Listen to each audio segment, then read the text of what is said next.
Hello friend, আশা করি সবাই ভালো আছো। তো মায়ের রন্ধনশালা ব্লগার চ্যানেলে আপনাদের সবাইকে স্বাগত। তো আজকে একটা আমি অন্য রেসিপি নিয়ে এখানে চলে এসেছি। এখানে দেখো, আমি এখানে লাল শাক কেটে ধুয়ে নিয়েছি।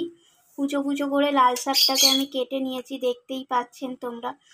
তো এখানে দেখুন, লাল শাক দিয়ে আমি এখানে বাদাম আর পোস্ত দিয়ে লাল শাক ভাজা করব। তো চলুন পরবর্তী স্টেপটা দেখা যাক।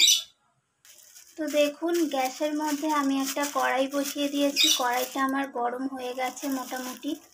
তো এর মধ্যে আমি এবারে পোস্তটা দিয়ে দেব।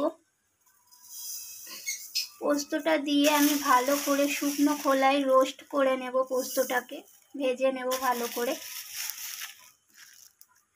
এখানে আমার পরিমাণ মতো আমি পোস্তটা নিয়েছি, তো আপনারাও আপনাদের পরিমাণ মতো পোস্তটা নেবেন।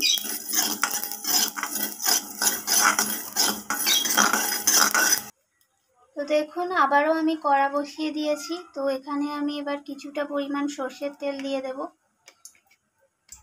এরপর আমি এই সর্ষের তেলের মধ্যে আগে থেকে আমার ভেজে রাখা কিছু বাদাম আমি দিয়ে দিলাম। বাদামগুলোকে ভেজে নেব ভালো করে তেলের মধ্যে।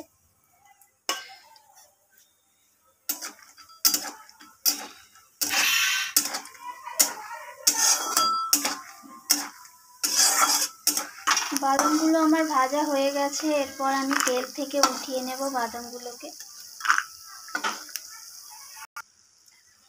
এরপর আমি ওই একই তেলের মধ্যে একটা শুকনো লঙ্কা দিয়ে দিলাম। আরও একটা লঙ্কাকে আমি ফাটিয়ে দিয়ে দিলাম। আর এর মধ্যে আমি কিছুটা পরিমাণ রসুন কেটে রেখেছিলাম কুচো কুচো করে, রসুনগুলোকে দিয়ে দিলাম। তো রসুনগুলো আমার ভালোভাবে ভাজা হয়ে গেছে, একটা মিষ্টি গন্ধ বেরিয়ে গেছে। এরপর আমি কেটে রাখা লাল শাকগুলো এর মধ্যে দিয়ে দেব।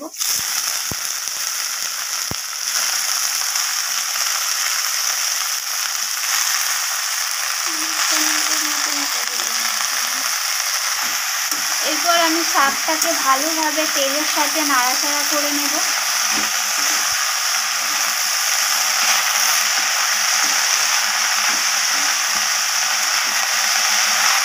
এরপর এখানে আমি স্বাদ মতো লবণ অ্যাড করে দেব। এরপর সামান্য পরিমাণে হলুদ গুঁড়ো অ্যাড করে দিলাম। আবারও শাকটাকে ভালোভাবে নাড়িয়ে চাড়িয়ে নেব।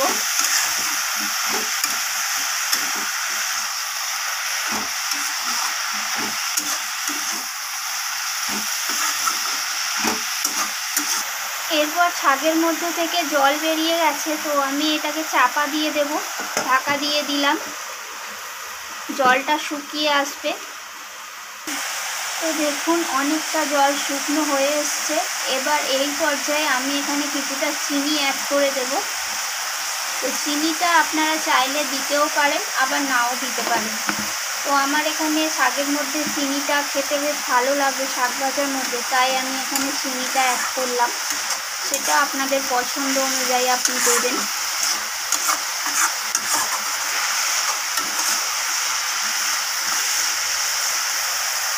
এইবার আমি এর মধ্যে ভেজে রাখা বাদামগুলোকে অ্যাড করে দেব।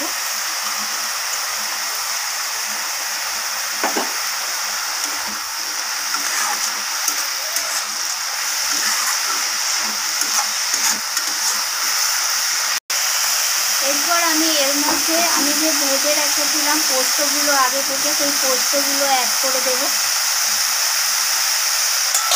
দিয়ে আবারও ভালোভাবে শাকের সাথে আমি নাড়াচাড়া করে নেব।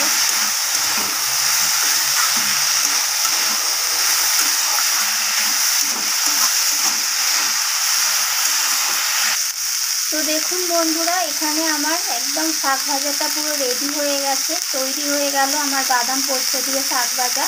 তো এটাকে আমি এবার পরিবেশনে দিয়ে দেব। তো বন্ধুরা দেখুন, একদম অনুষ্ঠান বাড়ির মতো পোস্ত আর বাদাম দিয়ে আমার লাল শাক ভাজাটা তৈরি হয়ে গেছে। তো বন্ধুরা, আপনাদের যদি আমার রান্নাটা ভালো লেগে থাকে তাহলে একটা লাইক করে দেবেন আর সাবস্ক্রাইব করে আমার চ্যানেলটির পাশে থাকবেন। আবারও ফিরে আসবো আমি নতুন কোনো রেসিপি নিয়ে।